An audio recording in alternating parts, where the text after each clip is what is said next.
Warga Sanggeng siang tadi sekitar pukul 13.20 waktu Indonesia Timur melakukan aksi pemalangan ruas jalan utama tepat di pertigaan lampu merah Sanggeng.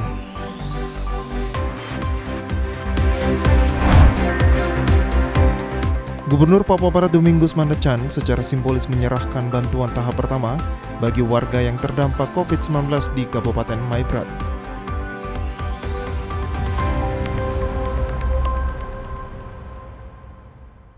Salam jumpa pemirsa, senang sekali saya Maria Talim Bekas dapat kembali menjumpai Anda dalam program Berita Papua Barat hari ini.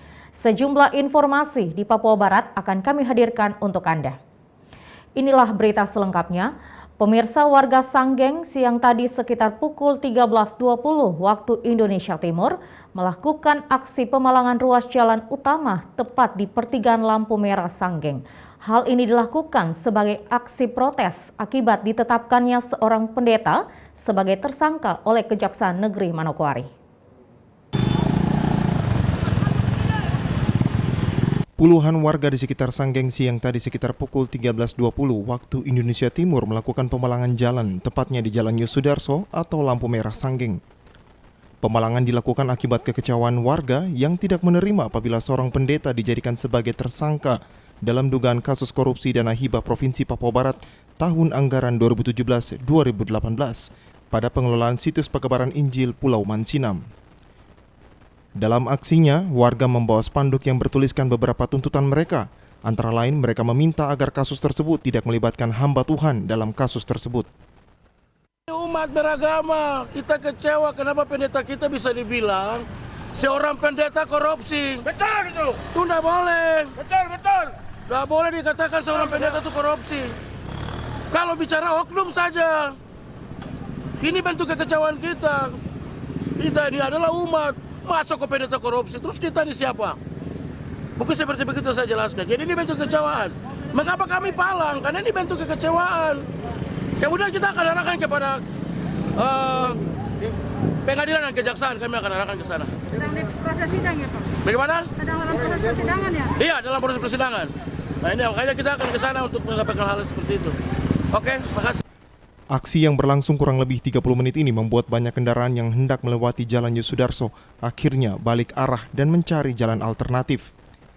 Aksi ini dilanjutkan ke Kejaksaan Negeri Manokwari, di mana saat yang sama sedang dilakukan persidangan terhadap tersangka RJN dan rekannya ME.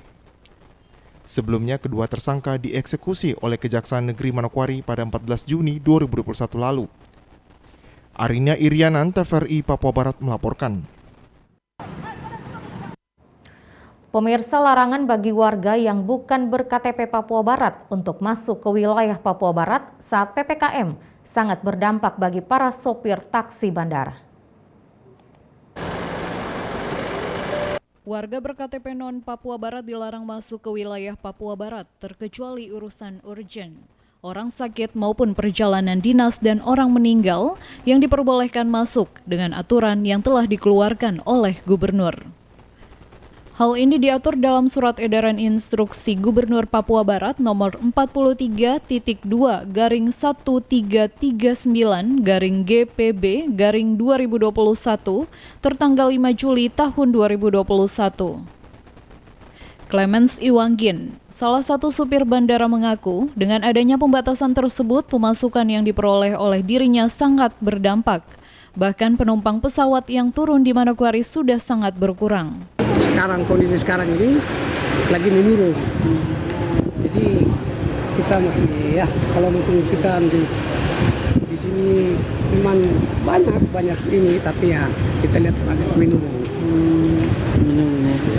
Sampai sejauh ini kakak tahu tidak mungkin menurun karena apa begitu? Ya, menurun karena COVID.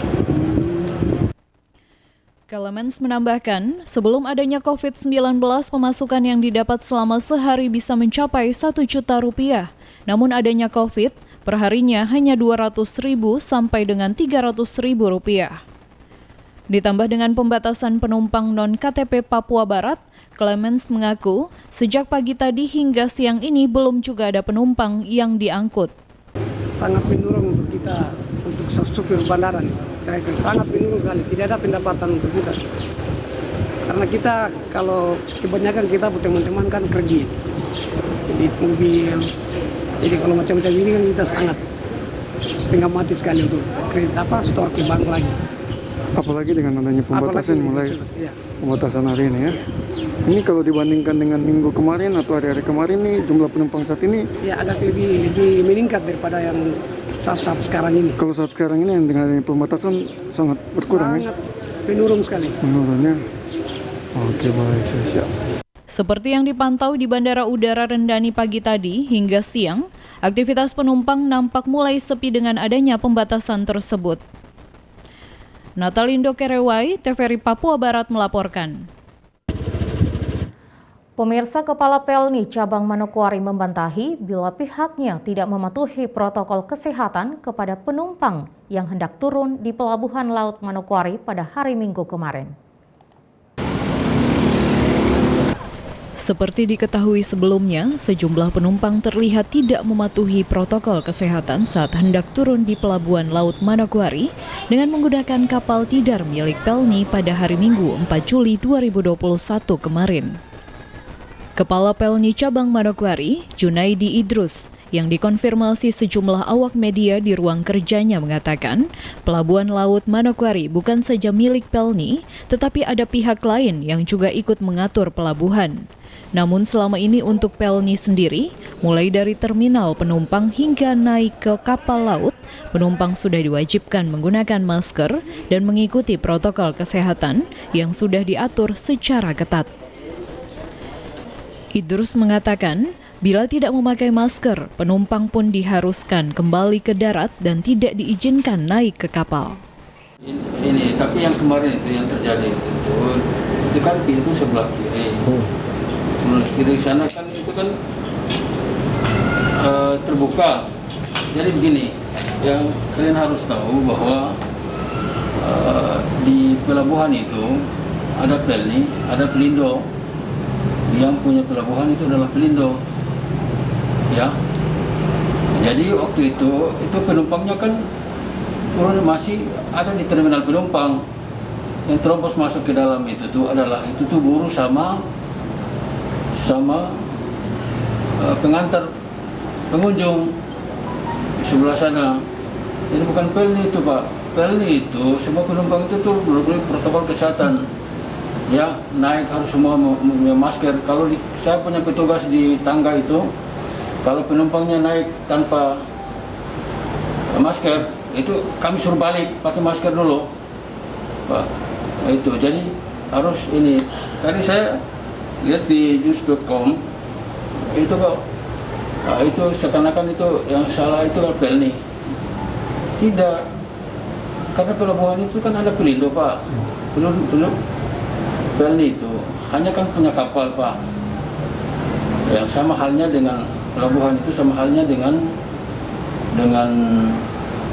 bandara yang menjadi orang nggak boleh masuk sampai ke dalam itu adalah pihak bandara, bukan pihak maskapai penerbangan. Sama dengan di sini, kami kan yang punya kami sebagai yang punya kapal. Jadi kami punya tugasnya hanya di dermaga sana, begitu penumpang naik sampai dari terminal sampai naik ke atas kapal gitu. Dan itu kami sudah melaksanakan protokol kesehatan dengan ketat. Idrus mengatakan, surat edaran yang telah dikeluarkan Gubernur Papua Barat mulai terhitung sejak hari ini, Senin 5 Juli 2021. Instruksi tersebut tetap dijalankan oleh Pelni Manokwari yang sudah mengharuskan seluruh penumpang saat membeli tiket kapal wajib menunjukkan hasil swabnya kepada petugas di loket maupun menunjukkan surat vaksinasi yang pertama. Dia mengikuti apa yang menjadi kebijakan pemerintah daerah di sini, Pak. Kalau misalnya pemerintah daerah di sini mengatakan bahwa kalau penumpang turun harus di swab, ya monggo silakan. Pelni. Itu kami tidak menjadi masalah, semuanya terletak daripada ini. Tapi kalau saya lihat dari edaran gubernur yang terakhir ini, gubernur yang berlaku hari ini ya, itu kayaknya penumpang yang turun tidak dilaksanakan ini. Mungkin ada kebijakan lain lagi saya tidak tahu. Tapi intinya Pelni mengikuti apa yang sudah menjadi kebijakan pemerintah di sini. Pemerintahnya bilang gini, Pelni ikut. Jadi tidak ada itu Pelni yang tidak mematuhi protokol kesehatan. Tetapi yang mematuhi protokol kesehatan, yang membeli tiket, yang membeli tiket harus memenuhi syarat sesuai dengan ketentuan yang sudah digariskan dalam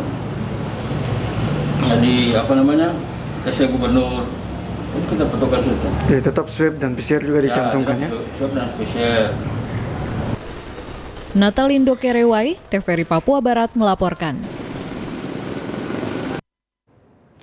Pemirsa, mengantisipasi lonjakan pasien COVID-19, Rumah Sakit Daerah Manokwari sedang menyiapkan 2 ruang isolasi tambahan. Saat ini, ruang isolasi pasien COVID-19 di Rumah Sakit Manokwari telah penuh ditempati pasien. Pasien yang dirawat sebanyak 12 orang. Selain menempati ruang yang tersedia, pasien akhirnya dirawat sementara di lorong ruang isolasi. Dengan melihat kondisi ruangan isolasi yang dapat menampung pasien COVID-19, Direktur Rumah Sakit Manokwari Dr. Alwan Rimosan pagi tadi di ruang kerjanya menyampaikan bahwa mereka tengah menyiapkan 2 ruang isolasi, yang mana merupakan ruang rawat penyakit dalam yang sudah tidak lagi difungsikan. Kita buka 1 ruang isolasi lagi, itu di ruang STI, itu ruang isolasi yang lama. Itu kurang lebih ada 12 bed yang tersedia, tapi kita akan bisa menambah apabila ada pasien lonjakan pasien menambah bisa sampai 15. Kemudian kita sudah cadangkan lagi 1 lagi ruang penyakit dalam yang lama, itu sebagai isolasi 3. Itu kurang lebih ada 20 bed kalau kita bisa siapkan 20, tapi sebenarnya itu bisa sampai 40 bed. Dengan asumsi kita akan mengeluarkan semua bed-bed yang ada yang sebagai gudang situ, kita akan kosongkan, itu total semua bisa sampai 40 bed.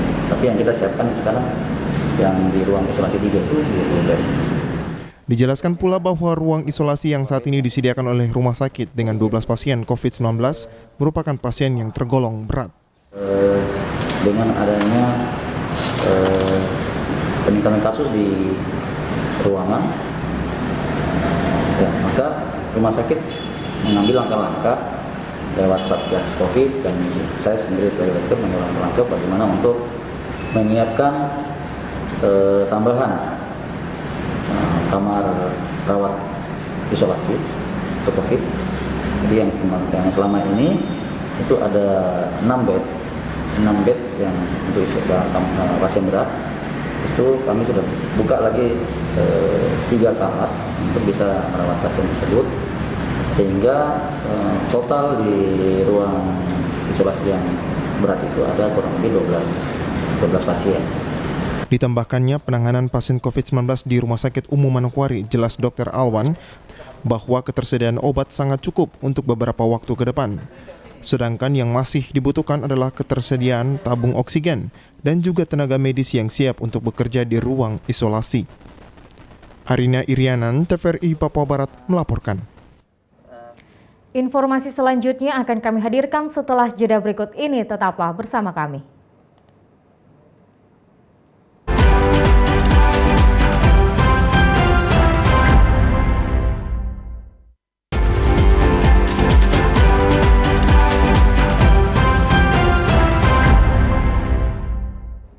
Terima kasih Anda masih bersama kami. Pemirsa, pelaksanaan serbuan vaksinasi yang dilaksanakan Kodam 18 Kasuari di Pasar Wosi Manokwari melebihi target.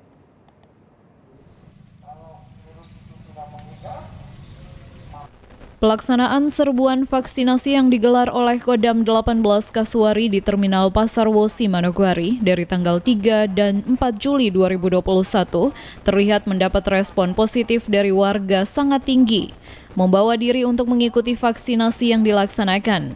Pada hari kedua pelaksanaan vaksinasi dipantau langsung oleh Pangdam 18 Kasuari, Maijen TNI Inyoman Cantiasa. Kepada wartawan, Pangdam 18 Kasuari Maijen TNI Inyoman Cantiasa mengatakan, Kodam 18 Kasuari melaksanakan serbuan vaksinasi yang dilaksanakan di Pasar Wosi Manokwari dan juga di wilayah Sorong dengan target per hari 500 orang dan hasilnya melebihi target. Hal ini merupakan antusias warga yang datang dan mengikuti vaksinasi. Lebih lanjut ditambahkan, tanggal 3 Juli bantuan vaksin sebanyak 4.200 sudah diterima dan segera akan dieksekusi. Hal tersebut sesuai dengan perintah langsung Presiden dan juga perintah dari Panglima TNI yang melakukan serbuan vaksin di seluruh Indonesia, khususnya di Papua Barat. Ya, Kodam 18 Kasuari melaksanakan kegiatan serbuan vaksinasi di Pasar Wosi, ya, di wilayah Manomari. Kemudian yang kedua, kita juga melaksanakan kegiatan vaksinasi di wilayah Sorong. Jadi kita bagi dua hari ini. Target kita adalah 500 orang, ya. Dan kemarin kita sudah laksanakan juga di sini. Target kita 500, ternyata melebihi. Ya, jadi masyarakat antusias datang, ya, laporan dari kepala kesehatan di sini, Kapusdam, itu ada 520 di sini. Mereka bisa kita ikut vaksinasi. Pangdam menambahkan, kenapa di wilayah Papua Barat peningkatan penyebaran COVID-19 sangat tinggi setelah dilaksanakan tes di bandara dan juga pelabuhan, ditemukan masyarakat yang datang ke Papua Barat positif COVID-19. Riwayat perjalanan berpengaruh, sehingga mekanisme untuk mencegah penyebaran COVID-19 dengan melakukan tes swab antigen harus dilaksanakan di bandara dan juga pelabuhan untuk mencegah penyebaran COVID-19 di Papua Barat. Benang merah kenapa Papua Barat ini naik zona merahnya. Karena yang pertama, kemarin kita setelah laksanakan langkah-langkah untuk melaksanakan testing, ya, di bandara, ya, dan di pelabuhan, itu kita menemukan ada beberapa saudara kita yang datang ke tanah Papua Barat ini itu ternyata positif. Contoh dari beberapa airline, ya, dari Batik Air yang pagi datang dengan yang sore, ya, jam 14.30 itu tertangkap paginya 10 orang, ya, dari penumpang yang ada kena positif, tertangkap tes swab, kemudian sorenya 7 orang. Kemudian dengan adanya pengetatan di pintu-pintu masuk dan juga kesadaran diri masyarakat untuk mengikuti vaksinasi, serta penerapan protokol kesehatan, diharapkan kita sehat, keluarga sehat, dan juga masyarakat sehat. Jimmy Tabisu, TVRI Papua Barat melaporkan. Pemirsa, Gubernur Papua Barat Domingus Mandachan secara simbolis menyerahkan bantuan tahap pertama bagi warga yang terdampak COVID-19 di Kabupaten Maibrat. Bantuan tersebut terdiri dari bahan pokok, stimulus untuk pelaku usaha mikro, bantuan tunai tangan kasih, dan para pekerja lintas agama.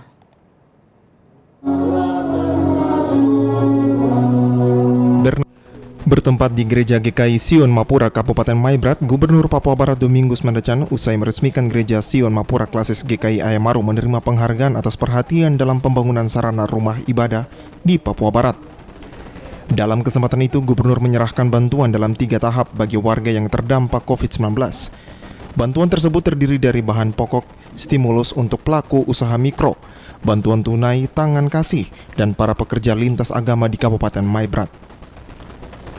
Untuk bantuan Bapok melalui lembaga keagamaan sebanyak 2018 paket, senilai 401 juta lebih. Untuk stimulus pelaku usaha kecil, untuk 350 orang masing-masing 2 juta rupiah, dan tangan kasih sebanyak 2.000 orang masing-masing sebesar 300.000 rupiah per bulan. Penyerahan bantuan tahap pertama ini selain Gubernur menyerahkan secara simbolis, bantuan tersebut juga diserahkan oleh Bupati Maibrat, Ketua DPRD Maibrat, serta anggota DPRD Provinsi Papua Barat. Dalam kesempatan itu, Gubernur Papua Barat Domingus Mandachan bersama Bupati Maibrat, Bernard Sagrim, menandatangani berita acara. Gubernur Papua Barat Domingus Mandachan dalam sambutannya mengatakan, bantuan yang diberikan pemerintah kepada masyarakat akibat terdampak kesehatan sosial, kemasyarakatan, dan ekonomi di masa pandemi COVID-19 ada 3 program yang disiapkan pemerintah, yakni Bapok, program tangan kasih, dan stimulus untuk usaha mikro.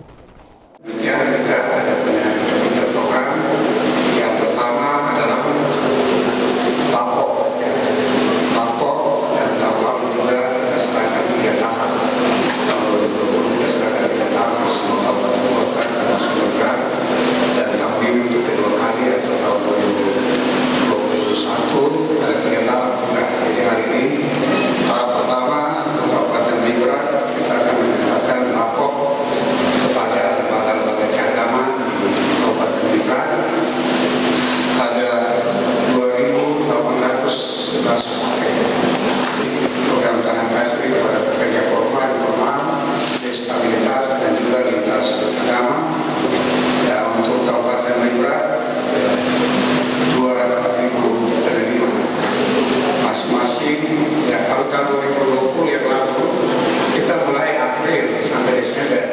Sementara itu, Gubernur Papua Barat juga menyerahkan secara simbolis santunan kematian dari BPJS Ketenagakerjaan untuk 15 orang, masing-masing sebesar 42 juta rupiah. Usai menyerahkan bantuan tahap pertama di Kabupaten Maibrat, Gubernur bersama rombongan menuju Kabupaten Sorong Selatan untuk menyerahkan bantuan yang sama. Dari Maibrat, Mikal Jasman, TVRI Papua Barat melaporkan.